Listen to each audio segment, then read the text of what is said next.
Hoje a gente vai falar sobre a ancestralidade humana, né? Na aula passada, a gente falou sobre as relações que a gente tem com os macaquinhos, né? E as relações mais parecidas, somos 98% semelhantes aos macacos. E hoje a gente vai ver sobre as primeiras descendências humanas, né? A partir lá daquele ancestral comum, como foi que a gente, como seres humanos, evoluiu. Chimpanzé, né, professor? Oi? Os chimpanzés, né, que nós somos 98% parecidos.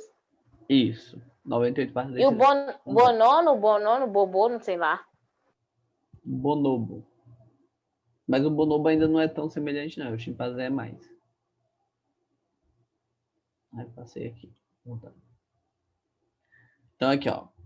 Em seu livro A Origem do Homem e a Seleção Sexual, publicado em 1871, Charles Darwin previu que seriam encontrados vestígios de ancestrais humanos no continente africano. Ele se baseou no fato de que gorilas e chimpanzés, nossos parentes mais próximos, segundo sua teoria, só estavam presentes na África, onde deviam ter vivido os ancestrais comuns à espécie humana e a esses outros animais. Na época, essas conclusões não foram bem recebidas pelo mundo científico. Além de faltarem evidências para a hipótese de Darwin, havia certa predisposição da cultura europeia em rejeitar a ideia de que o berço da humanidade teria sido o continente africano. Até a década de 1920, fósseis claramente relacionados à ancestralidade humana tinham sido encontrados apenas na Europa e na ilha de Java, na Indonésia. Então, quando começaram a descobrir que os gorilas e chimpanzés mais antigos, eles foram encontrados no continente africano e que depois de pesquisas foram descobertos que nós temos uma semelhança muito grande com chimpanzés e gorilas, então, provavelmente nosso ancestral comum fosse o mesmo, o mundo científico começou a desacreditar nessa ideia quando começaram a descobrir que os fósseis encontravam-se na África.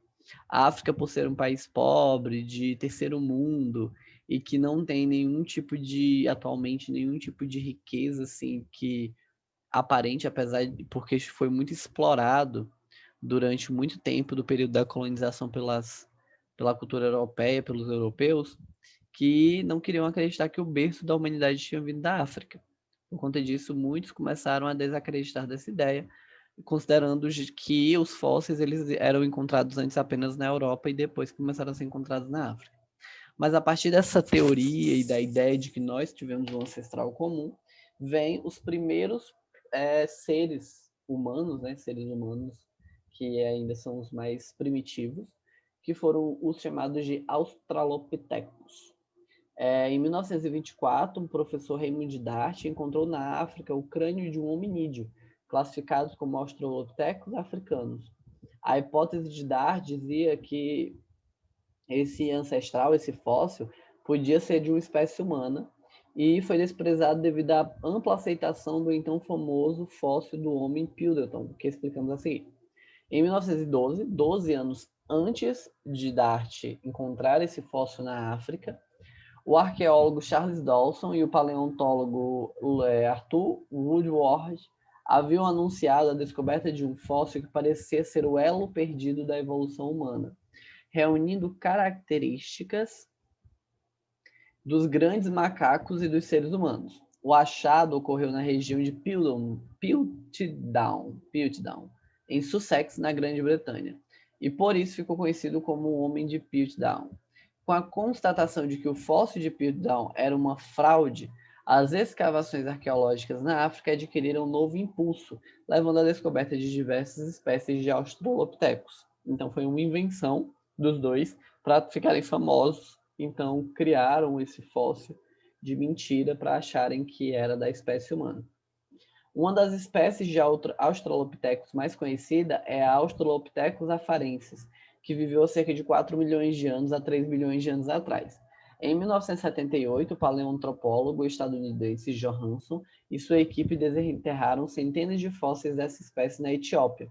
Um dos espécimes cujo esqueleto estava mais completo teria pertencido a uma fêmea com cerca de 1,30 m de altura, vivendo há cerca de 3 milhões de anos atrás. Esse fóssil foi batizado de Lucy, em alusão à canção de Beatles Lucy in the Sky with Diamonds, Lucy no céu com diamantes, que os paleontólogos ouviam em seu acampamento durante os trabalhos. A tabela a seguir compara algumas características da Lucy com o primeiro em 1924 que foi encontrado. Então, o Africanus foi aquele encontrado lá em 1924 e o Afarensis foi a espécie da Lucy. A altura do Afarensis variava de 1 metro a 1,5 metro, enquanto o do Africanus até 1,40 m. A massa corporal ia de 30 a 70 quilos, enquanto o do Africanus ia de 30 a 60.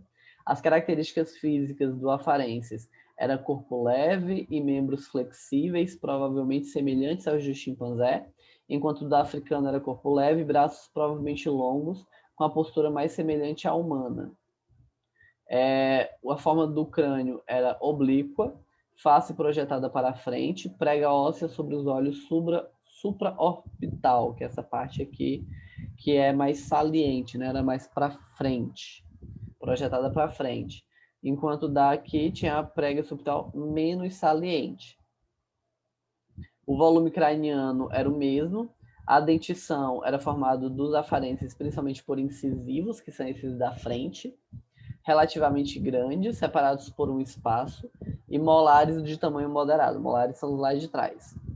E, enquanto no africanos, os caninos eram menores, quase do tamanho dos incisivos, né? Os caninos são os que têm as pontinhas, sem espaço entre os dentes e molares maiores. O dimorfismo sexual era marcado por machos que diferenciam-se das fêmeas, mais diferente das fêmeas, enquanto nos africanos era menos diferente. No afarense era bem mais diferente. E a distribuição temporal, a afarensis viveu a cerca de 2,8 a 4 milhões, e o outro de 2,8 a 2,3, um do leste da África e um do sul da África. Aqui a gente tem, por exemplo, algumas imagens, né? Aqui é um modelo de crânio do afarensis, né? Projetado mais para frente, esse daqui, aqui o maxilar, nesses ossos daqui que é o orbital. Aí a gente tem o B, a representação artística da possível aparência de um casal de australopithecus, como eles já eram, braços mais longos, andavam em pé, né? Já eram bípedes, já tinham bipedalismo, porém ainda tinham semelhanças com o ancestral que era da mesma origem dos macacos. Em C, um esqueleto de Lucy, fossilizado de Lucy, cuja a idade foi estimada em 3,2 milhões de anos. E D, representações comparativas de arcas dentárias da espécie humana atual, do chimpanzé e do australopithecus. Então, a gente tem, por exemplo, os caninos separados dos incisivos e 5 molares, praticamente do mesmo tamanho. Aqui é o do australopithecus, a gente já tem os incisivos menores que os daqui, os caninos, mas ainda afastados dos incisivos, e os molares com um pouco mais de distinção, né? Os primeiros menores e os últimos um pouco maiores. E da espécie humana nós temos todas as nossas dentições, os nossos dentes unidos, com os caninos do mesmo tamanho que os incisivos, só muda a pontinha que eles têm, e uma cadeia maior de crescimento em relação aos molares, do primeiro molar ao último molar, que é o siso, a gente tem, né, uma ampliação. Por quê? Antigamente a gente tinha os incisivos e os caninos bem mais fortes que os molares, porque era comia carne crua. Então precisava arrancar a carne com os dentes da frente, né, rasgar a carne, conseguir mastigar. Então usava muito mais os dentes da frente. Já nós colocamos a comida já praticamente dentro da boca, praticamente não usamos os dentes da frente, a não ser se for para morder uma fruta. E a parte de trás que é responsável pela mastigação, pela chamada digestão mecânica, né? Quem faz são os nossos dentes. Passando dessa parte, a gente tem os predecessores que vieram depois dos australopithecus. Em 1994 foi anunciada a descoberta em Afar Rift na Etiópia, de fósseis com 4,4 milhões de anos, descritos como Adipithecus ramidus. Esse animal tinha tamanho aproximadamente de um chimpanzé, dentição do tipo humano, crânio pequeno e pernas compatíveis com a postura bípede, apesar de o dedão do pé ser oponível e, portanto, adaptado para agarrar e subir em árvores. Dizia-se que ele tinha essa imagenzinha aqui. Era muito mais macaco do que gente, né? Se for prestar atenção, mas já andava com 2 pernas, já tinha uma estrutura corporal mais humana. Em 2000 foram encontrados alguns destes ossos da perna e dos dedos de um fóssil de idade estimada em cerca de 6 milhões de anos, descrito como Orhorhitugenensis. Esses achados sugerem que ele era um animal bípede, mas subia em árvores. Ele tinha as 2 funções. Depois tivemos as tendências adaptativas dos predecessores do gênero Homo, que somos os que nós estamos inseridos. Estudos recentes relacionam muitas das características humanas à adaptação dos nossos ancestrais aos ambientes arborícolas. Acredita-se que a linhagem que originou os grandes macacos e os seres humanos tenha evoluído nas florestas tropicais africanas, alimentando-se na copa das árvores e raramente descendo ao solo, em um modo de vida semelhante ao dos orangotangos atuais. Ao estágio arborícola, sucedeu-se a adaptação da linhagem humana ao ambiente de savana, inicialmente na orla das florestas e mais tarde nas savanas abertas. Depois disso, a gente tem a origem e evolução do Homo mesmo, né? Da parte do que nós estamos inseridos, que todos aqueles são os predecessores do Homo, que vieram antes do Homo. Aqui, através dessa imagem, a gente vê o que está dizendo aqui, parágrafo, você já percebe a quantidade de pelos, que aí os pelos são contidos mais no braço, na cabeça, nas costas.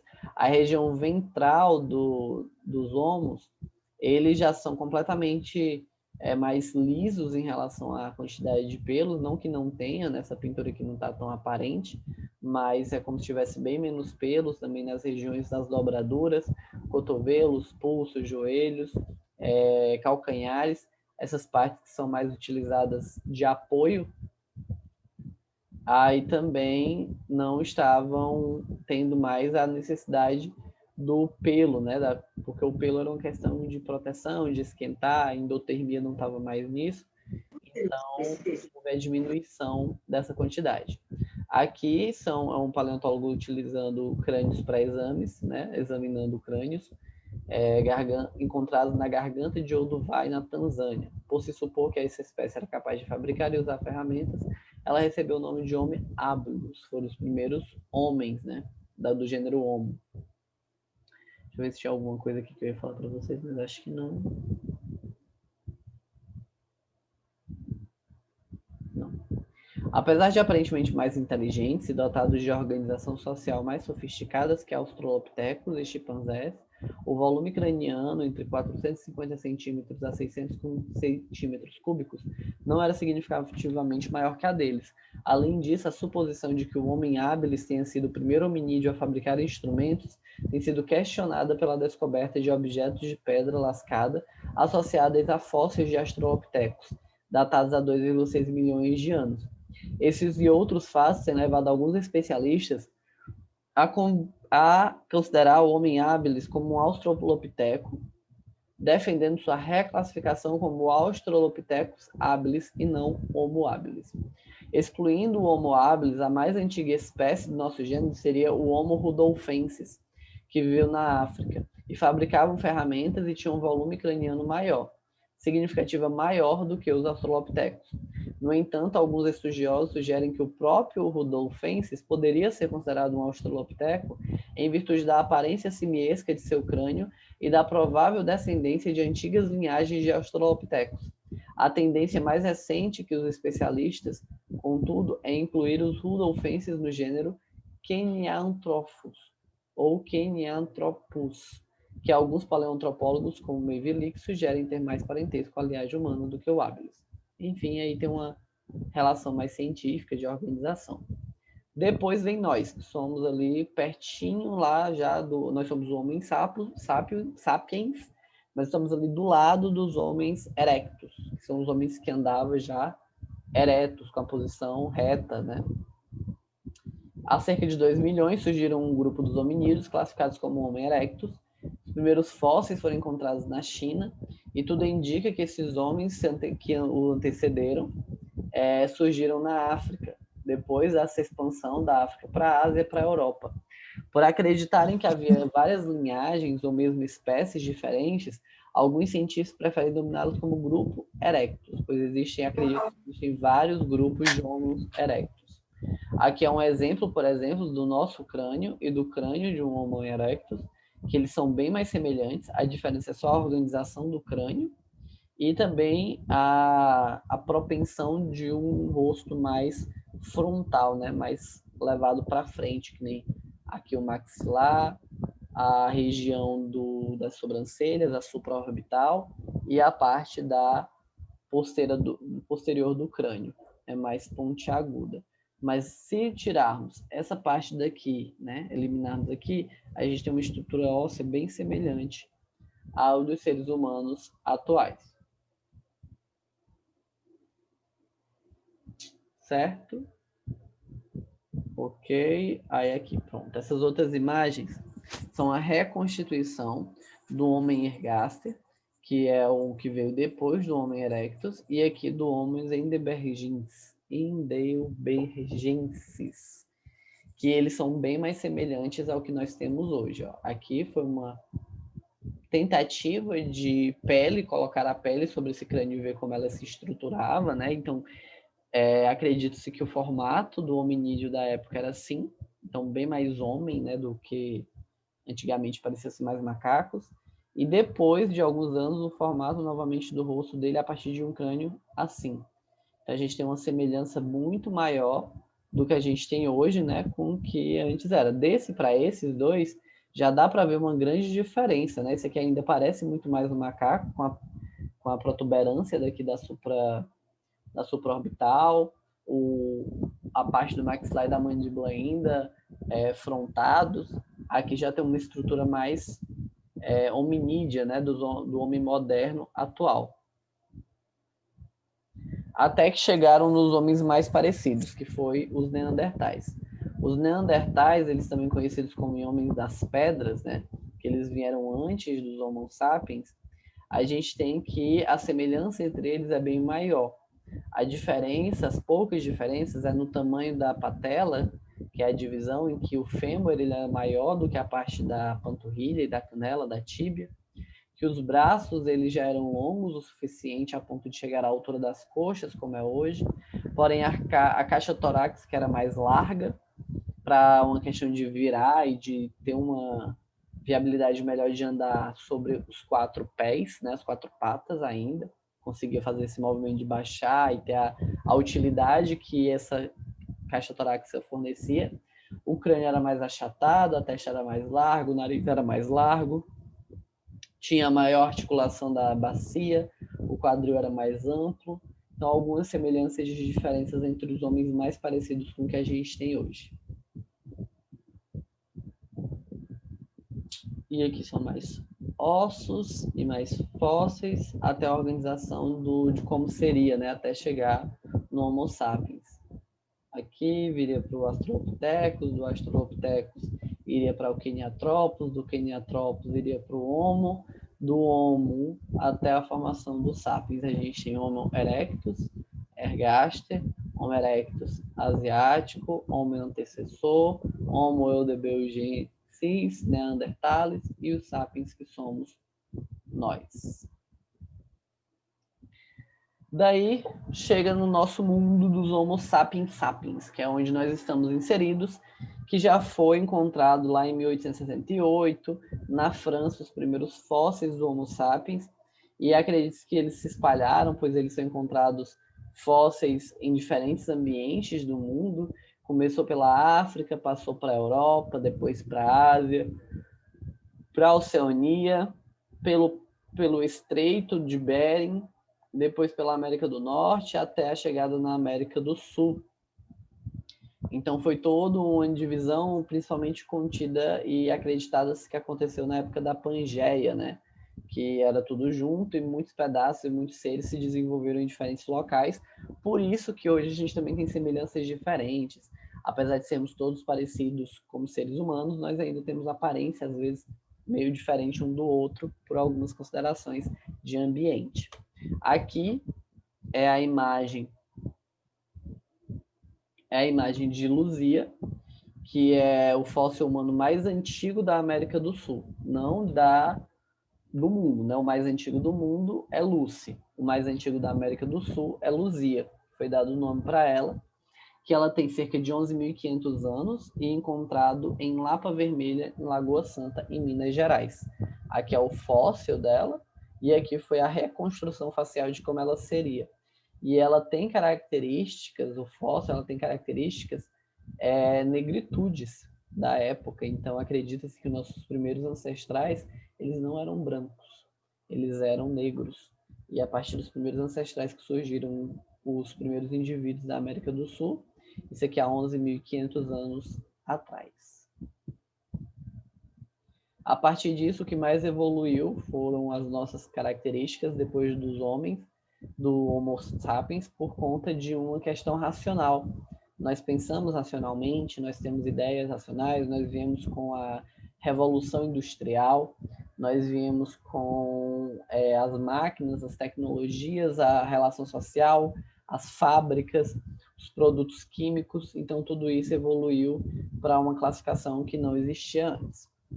Com isso, nós encerramos essa unidade e vocês vão fazer a atividade que está lá no Google Sala de Aula, que vai ser liberada, acredito que eu botei para liberar amanhã, que vai ser essa atividade final, que vai da página 38, nosso parentesco evolutivo, até a página 39.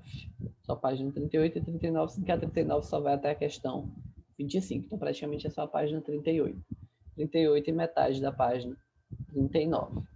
E, professor, Oi. esse